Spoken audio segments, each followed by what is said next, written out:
নমস্কাৰ আজি মই আপোনালোকৰ আগত আলোচনা কৰিবলৈ লৈ আহিছোঁ দ্বাদশ শ্ৰেণীৰ সাহিত্য সৌৰভ পাঠ্যপুথিত অন্তৰ্গত যতীন্দ্ৰনাথ দুৱৰাৰ মগনীয়া যিটো কথা কবিতা এই কথা কবিতাটোৰ বিষয়ে আজি আলোচনা কৰিম।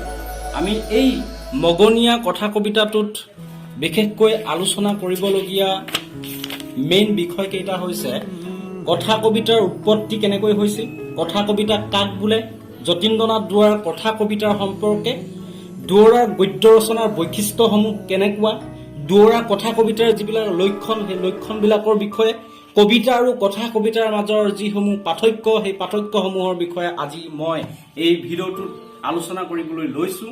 গতিকে আপোনালোকে সম্পূৰ্ণভাৱে ভিডিঅ'টো চাব আৰু ভাল লাগিলে লাইক কমেণ্ট ছাবস্ক্ৰাইব কৰিব। তেন্তে বলক আমি ভিডিঅ'টো যতীন্দ্ৰনাথ দুৱৰাৰ মগনীয়া যিটো কথা কবিতা সেই কথা কবিতাটো আলোচনা কৰিবৰ বাবে মই 6টা পইণ্ট 6টা সাব হেডিং আলোচনা সুবিধাৰ্থে লৈছোঁ। সেইকেইটা হৈছে কথা কবিতাৰ উৎপত্তি, কথা কবিতা কাক বোলে, আৰু যতীন্দ্ৰনাথ দুৱৰাৰ কথা কবিতা সম্পৰ্কে, দুৱৰাৰ গদ্য ৰচনাৰ বৈশিষ্ট্যসমূহ, দুৱৰাৰ কথা কবিতাৰ লক্ষণ, কবিতা আৰু কথা কবিতাৰ মাজত পাৰ্থক্যসমূহ, এইকেইটা পইণ্টৰ বিষয়ে আজি আমি এই ভিডিঅ'টোত আলোচনা কৰিম। এতিয়া আহোঁ আমি প্ৰথম যিটো পইণ্ট কথা কবিতাৰ উৎপত্তিৰ বিষয়ে। কথা কবিতাৰ 19 শতিকাৰ সৃষ্টি বুলি কৈছে। ৰুছ সাহিত্যিক আইভান তুৰ্গেনিভ এই কথা কবিতাৰ জনক। অসমীয়া ভাষাত কথা কবিতাৰ জনক হৈছে যতীন্দ্ৰনাথ দুৱৰা। যতীন্দ্ৰনাথ দুৱৰাৰ পাছতেই আমি নাম ল'ব পাৰোঁ প্ৰফুল্ল গোস্বামী, ৰঘুনাথ চৌধাৰীকে আদি কৰি সাম্প্ৰতিক সময়লৈকে কথা কবিতা ৰচনা হৈ আহিছে। এই সম্পৰ্কত নন্দ তালুকদাৰে কৈছে যে কথা কবিতা কবিৰ কবিতাৰ দৰে ব্যক্তিগত জীৱনৰ নিৰ্জন স্বাক্ষৰ। সৰভাগ কবিতাই ব্যক্তিগত জীৱনৰ সা-সমূহীয়া ব্যথা বেদনাৰে ভৰপূৰ। দুৱৰাৰ মগনীয়া কবিতাটো আইভান তুৰ্গেনিভৰ দ্য বেগাৰ নামৰ যিটো কবিতা সেই কবিতাটোৰ লগত মিল আছে। তুৰ্গেনিভৰ পয়েমছ ইন প্ৰ'জ আৰু আফ্ৰিকাৰ অলিভ শ্ৰাইনাৰৰ ৰচনাৰ আলমত যতীন্দ্ৰনাথ দুৱৰাই কথা কবিতাটো ৰচনা কৰিছে। নেক্সট আহিছোঁ আমি কথা কবিতা কাক বোলে। কথা কবিতা মানে হৈছে কোনো এক ভাৱব্যঞ্জক পৰিস্থিতিক বিষয়বস্তু হিচাপে লৈ ঘাইকৈ কাব্য ভাৱানুৰঞ্জিত গদ্যত লিখা নাতি দীৰ্ঘ ৰচনাক কথা কবিতা আখ্যা দিয়া হয়। যিকোনো সাহিত্যতে কথা কবিতাৰ সংখ্যা তাকৰীয়া। ৰুছ লেখক তুৰ্গেনিভ আইভানৰ কথা সংকলনে ইংৰাজী অনুবাদত ব্যাপক সমাদৰ লাভ কৰিছিল। আলেকজেণ্ডাৰ ছলজেটচিন আৰু লেবাননৰ খলিল জিব্ৰান আৰু ফৰাচী বডেলৰেয়াৰ কবিতাও এক শ্ৰেণীৰ কথা কবিতাই। নেক্সট আহিছোঁ আমি যতীন্দ্ৰনাথ দুৱৰাৰ কথা কবিতাৰ সম্পৰ্কে। ডক্টৰ ভানীকান্ত কাকতিৰ মতে কথা কবিতাৰ প্ৰাথমিক উদ্দেশ্য চিত্ৰ, ই ধ্বনি ভাষাৰ ব্যঞ্জনা মাথোন। কথা কবিতাত এটি মাথো কেন্দ্ৰস্থ ভাৱ থাকে আৰু সেই ভাৱক ডাঙৰ সৰু কেতবোৰ তলতীয়া চিত্ৰেৰে সজীৱ কৰি তোলা হয়।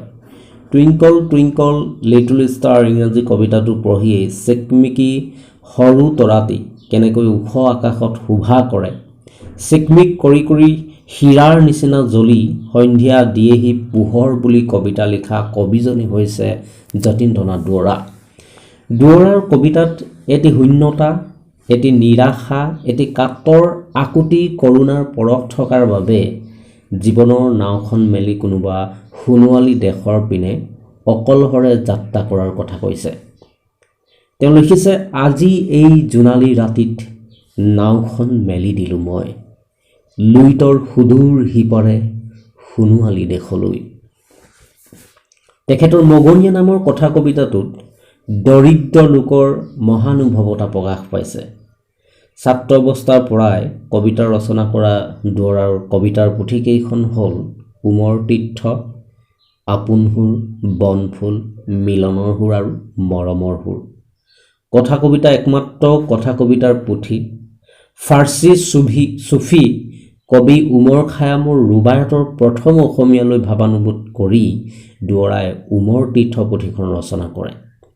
বনফুল কবিতা পুথিৰ বাবে দুৱৰাই সাহিত্য একাডেমী বঁটা লাভ কৰে। এই বঁটা লাভ কৰা তেওঁৱে প্ৰথম অসমীয়া। নেক্সট, দুৱৰাৰ গদ্য ৰচনাৰ বৈশিষ্ট্যসমূহ। গদ্য ৰচনাৰ প্ৰধান বৈশিষ্ট্য হৈছে ভাৱ আৰু লিখনি সমৰূপতা। ৰচকে কি বক্তব্য প্ৰকাশ কৰিব খুজিছে, লেখনিৰ মাজেদি কেনে পৰিস্থিতি বা ঘটনা প্ৰকাশ কৰিব খুজিছে তাক পাঠকৰ মনত এক নতুন ভাৱ সঞ্চাৰ কৰিব লাগে। ভাৱৰ স্পষ্টতা আৰু ভাষাৰ প্ৰাঞ্জলতা। ভাৱ প্ৰকাশৰ ক্ষেত্ৰত প্ৰয়োগ হোৱা শব্দই অৰ্থবোধত অস্পষ্ট ভাৱ সৃষ্টি কৰিব নালাগে। ভাৱৰ সংগতিৰক্ষণ সাৰ্থক গদ্যৰ প্ৰধান গুণ। পুনৰাবৃত্তিৰ দুখ থাকিব নালাগিব, ৰস গ্ৰহণত বিৰোধ আহিব নালাগিব।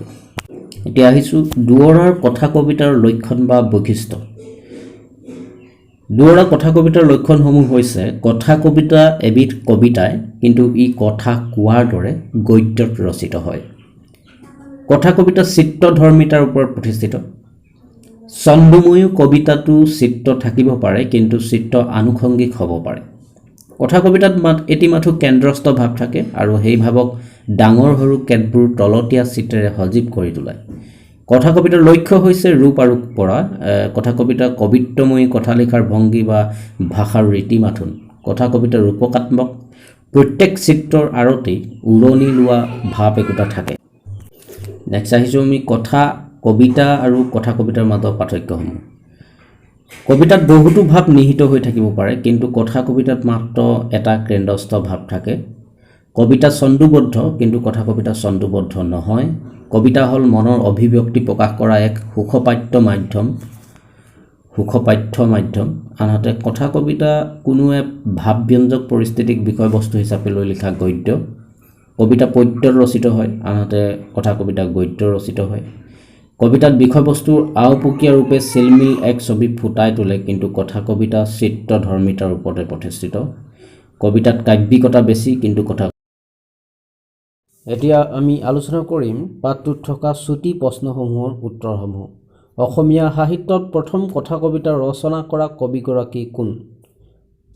অসমীয়া সাহিত্যত বুলি কৈছে, গতিকে এই যতীন্দ্ৰনাথ দুৱৰা হ'ব। কবি যতীন্দ্ৰনাথ দুৱৰাৰ জন্ম কিমান চনত হৈছিল? 1892। যতীন্দ্ৰনাথ দুৱৰাক কি কবি বুলি কোৱা হয়?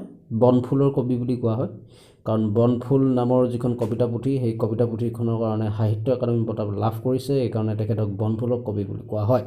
উমৰ তীৰ্থ পুথিখন কোনখন পুথিৰ ভাৱানুবাদ? উমৰ তীৰ্থ পুথিখন তেখেতৰ ফাৰ্চী চুফী কবি উমৰ খায়ামৰ ৰুবায়তৰ ভাৱানুবাদ বুলি কৈছে। যতীন্দ্ৰনাথ দুৱৰাই কোনখন কাব্যগ্ৰন্থৰ বাবে সাহিত্য একাডেমী বঁটা লাভ কৰিছিল? আমি আলোচনা কৰিছিলোঁৱেই, বনফুলৰ কাৰণে।